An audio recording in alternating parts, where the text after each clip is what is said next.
దేవుని యందు ప్రియులారా, మీ అందరికీ తండ్రి కుమార పరిశుద్ధాత్మ త్రియేక దేవుని నామంలో వందనాలండి. అందరికీ ప్రేజ్ లార్డ్.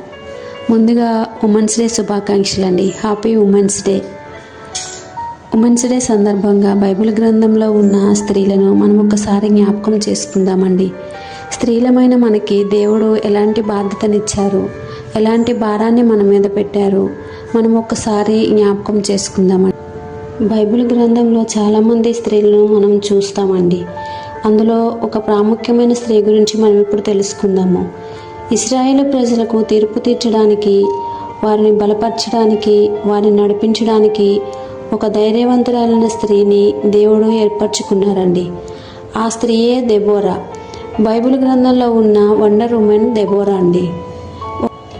ఆమె ఒక ప్రవక్తగాను, ఒక న్యాయాధిపతిగాను దేవుని స్వరాన్ని విని దేవుని వాక్యాన్ని ప్రజలతో పంచుకోవడానికి, ప్రజలకు తీర్పు తీర్చడానికి బైబిల్లో ఉన్న అత్యంత ప్రభావవంతమైన ఉమెన్స్లో దెబోరా ఒకరు. ఒక రాజ్యము లేక ఒక దేశము క్రమంగా నడిపించబడాలి అంటే ఆ రాజ్యానికి నాయకుడు చాలా ప్రాముఖ్యమండి.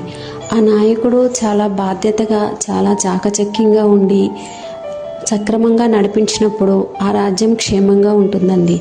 అలాగే మన ఇల్లు కూడా, మన ఇంటిని కూడా బాధ్యతగా క్షేమంగా నడిపించడానికి కుటుంబంలో స్త్రీ పాత్ర చాలా ప్రాముఖ్యమైనదండి. కుటుంబంలో ప్రార్థనా పరురాలుగా ఉంటూ తన కుటుంబాన్ని దేవునితో అంటుకట్టిస్తూ దేవుని సన్నిధికి క్రమంగా నడిపించే బాధ్యత స్త్రీ మీద ఉందండి. ఒకసారి మనల్ని మనం పరిశీలించుకుందామండి. మన కుటుంబంలో మనం ప్రార్థనా పరులుగా ఉంటున్నామా? దేవుని మాటకు లోబడేవారిగా ఉంటున్నామా? మన కుటుంబాన్ని క్రమంలో నడిపించుకుంటున్నామా? ఒకసారి మనల్ని మనం పరిశీలించుకుందామండి.